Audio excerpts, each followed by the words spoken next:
My top 5 Thanksgiving tips. Come on in. Welcome to my home. Today we're going to talk about Thanksgiving so we can make your life a little bit easier. And I'm going to give you some tips which should be straightforward, but you never know. So let's talk about them. Number 1, plan out your Thanksgiving. Go ahead. Don't go down to the last minute and decide that, well, maybe you could do this or maybe you could do that. No, come up with a plan. And a plan means plan out everything. The food, what you're going to do, that sort of thing. And if you're asking people to bring dishes, tell them what to bring. Give them an idea. Don't just go in there and say, oh, bring something, because then you could end up with 7 bottles of wine and nothing else. Not that 7 bottles of wine necessarily would be bad. I'm just warning you that 7 bottles of wine could show up in nothing else. So plan it out. Let people know what they should or should not bring. Number 2. Don't keep the ingredients a secret.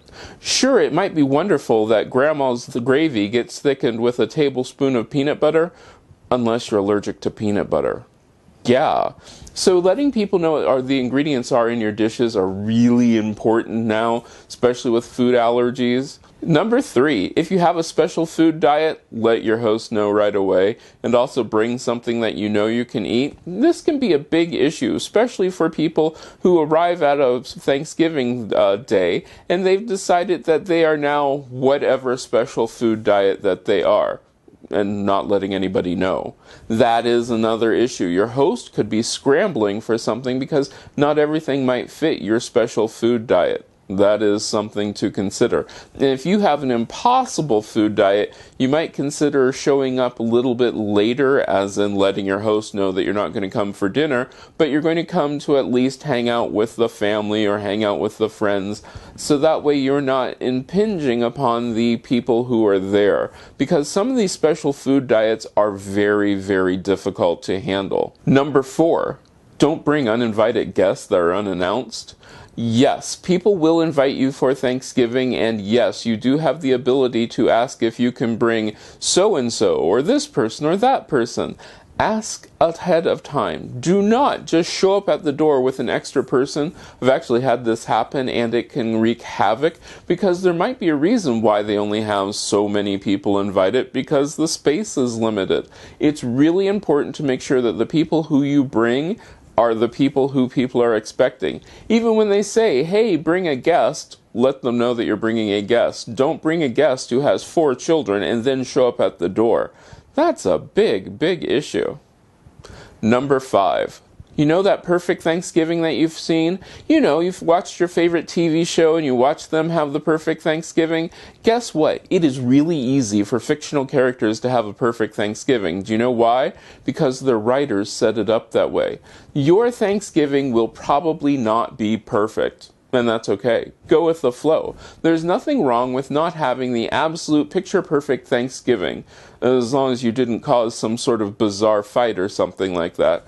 I mean, this is a time when family gets together, and yes, it can be very tension-filled and those sort of things. But if you try to focus in on something that the whole family can agree upon, like, I don't know, say, you know your family's going to fight over politics, and so you make sure that the conversation does not go to politics. You talk about the history of the family, you have other things. Just get people active into doing things which they would enjoy. How about you? What are your ideas for reducing stress and making a nice holiday activity for Thanksgiving? Because this is really important. It's one of those issues that lots and lots of people have, and I get asked this question all the time, is how do I handle Thanksgiving when we have people over, and it can be very strange. And these are the things that I do.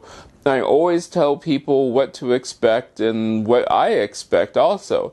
If you know that you have that political activist is coming to your house, let them know ahead of time that, hey, could you please just tone it down for this one day? If you know that you have a political activist who is not going to tone it down, or somebody who is something that is not going to change their ways, guess what? You don't have to invite them over for Thanksgiving. It's true. I am relieving you of that stress of having to invite that person who you know is going to cause problems to your next Thanksgiving event. Yeah. I'm being daring. You can be too. So let me know down in the comments what you think, and I hope I get to see you again next time. If you like this video, give it a thumbs up. You can share it. Don't forget to subscribe and check out the other videos on this channel. I love making these videos for you, and I hope I get to see you again next time.